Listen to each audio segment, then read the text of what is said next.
السلام علیکم ورحمۃ اللہ وبرکاتہ۔ امید کرتی ہوں آپ سب ٹھیک ہوں گے۔ ویڈیو شروع کرنے سے پہلے آپ سب سے کہنا چاہتی ہوں، بالکل عام سی بندی ہوں، خطا کار سی ہوں، اپنی غلطیوں سے سیکھ رہی ہوں اور آخری سانس تک ہر انسان سیکھتا رہتا ہے۔ جیسے کہ میں خود اندھیرے سے روشنی تک کا سفر کر رہی ہوں، اور اس امید کے ساتھ کہ میری چھوٹی سی کوشش آپ سب کی زندگی میں مددگار ثابت ہو سکے، اور جو کچھ بھی آپ کو بتاتی ہوں وہ سب میں خود بھی سیکھ رہی ہوں۔ آج کی موٹیویشن، آج کا ٹاپک بہت اہم ہے اور انفارمیٹیو بھی۔ میں جب بھی آپ تک کوئی بھی بات پہنچانے کے لیے خود کو تیار کرتی ہوں تو آپ تک پہنچنے والا علم مجھے مزید روشنی دیتا ہے۔ علم ایک روشنی ہے اور دوسروں تک پہنچانے سے روشنی بڑھتی ہے، تو میری پیاری بہنیں، آپ اس روشنی کو دوسروں تک بھی ضرور پہنچائیں۔ ہو سکتا ہے کہ آپ کی کوشش کسی کی زندگی بدل دے، کیونکہ علم ایک چراغ ہے جو خود تو روشن ہوتا ہے اور اپنے ساتھ کئی چراغ روشن کر دیتا ہے۔ کرتی ہوں آج کا ٹاپک ذکر کیا ہے، روح کی غذا کیا ہے۔ اللہ کے نام کو بار بار دہرانا اللہ کا ذکر کہلاتا ہے۔ ذکر وسیلہ ہے اللہ کی محبت، اللہ کو خوش اور راضی کرنے کا۔ ذکر سے دل منور ہوتے ہیں۔ ذکر کی کئی اقسام ہے۔ قرآن کا علم سیکھنا، سکھانا، کسی ذکر کی محفل میں اٹھنا یا کسی مجلس میں اللہ کا ذکر ہونا، تسبیحات، نماز وغیرہ، یہ سب اللہ تعالیٰ کا ذکر ہے، اور ذکر کو ہم مختلف طریقوں سے دیکھ سکتے ہیں اور سن سکتے ہیں۔ اب بات کرتے ہیں، اس بات کو سمجھنے کی ضرورت ہے کہ ذکر ہماری روح کے لیے کیوں ضروری ہے۔ جیسے کھانا پینا، سونا وغیرہ ہمارے جسم کی ضرورت ہے، اور جب ہمیں بھوک لگتی ہے تو ہم کھانا کھاتے ہیں۔ اچھا کھانا کھائیں گے تو جسم صحت مند ہوگا، اور اگر خوراک میں توازن نہیں رکھیں گے، یعنی ٹھیک کھانا نہیں کھائیں گے، تو اس کا بھی اثر ہمارے جسم پر ہوگا۔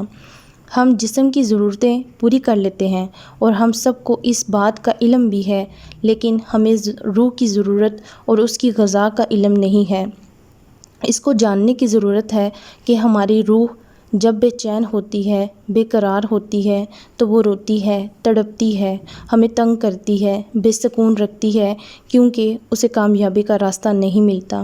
جب اس کو کامیابی کی کنجی دے دی جائے تو وہ سکون اور اطمینان میں چلی جاتی ہے، اسے زندگی میں سکون آ جاتا ہے۔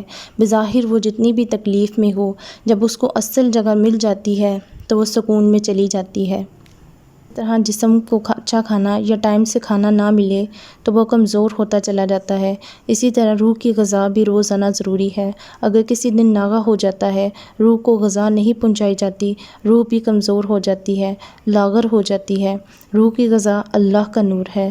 جتنا زیادہ نور ہماری روح تک ہوگا، اتنا زیادہ رزق ہوگا، اور جب روح کو کوئی غذا نہیں ملتی تو وہ ہمیں بے چین رکھتی ہے، بے قرار رکھتی ہے۔ آپ نے اکثر دیکھا ہوگا اپنے آس پاس کے لوگوں میں، جن کے پاس نعمتیں ہیں اور نعمتیں ہونے کے باوجود بھی ان کے دل بے چین رہتے ہیں، پھر بھی کسی چیز کی تلاش رہتی ہے، ان کے دل اندر سے پریشان ہوتے ہیں۔ اسی طرح وہی لوگ جب ان کی روحوں کو خدا کا نور بطور رزق مل جاتا ہے تو ان کی روح سکون میں چلی جاتی ہے، امن میں چلی جاتی ہے، کیونکہ روح کا تعلق آسمان سے ہے اور ہمارے جسم کا تعلق مٹی سے اور زمین سے ہے۔ جس طرح ہمیں رزق کمانے کے لیے محنت کرنی پڑتی ہے، اسی طرح ہمیں روح کو سکون دینے کے لیے اسے ذکر میں لگانا ہوتا ہے، کیونکہ اللہ فرماتے ہیں، خبردار، دلوں کا اطمینان اللہ کے ذکر میں ہے۔ جب دل نور سے منور ہوتا ہے تو روح میں سکون اتر جاتا ہے، اسے راستہ مل جاتا ہے کامیابی کا، کیونکہ ذکر سے سب سے زیادہ نور پیدا ہوتا ہے۔ تو پھر دل کو مردہ ہونے سے بچانا ہے، دل کو اللہ کے ذکر سے روشن کرنا ہے۔ ذکر کی حالت میں مسلسل اللہ کا قرب نصیب ہوتا ہے، انسان کے دل میں نور بنتا ہے، ذکر سے انسان اندھیرے سے روشنی کی طرف چلتا ہے۔ تو میری پیاری بہنوں، یہ سفر آپ کو خود ہی طے کرنا ہے۔ اگر آپ بھی اپنی دنیا اور آخرت کی کامیابی چاہتی ہیں تو اللہ کے ذکر کو دل میں بسا لو۔ آپ کی چھوٹی سی کوشش آپ کی زندگی بدل سکتی ہے۔ امید کرتی ہوں آج کی ویڈیو، آج کا ٹاپک آپ کی زندگی میں مددگار ثابت ہو سکے۔ اللہ حافظ۔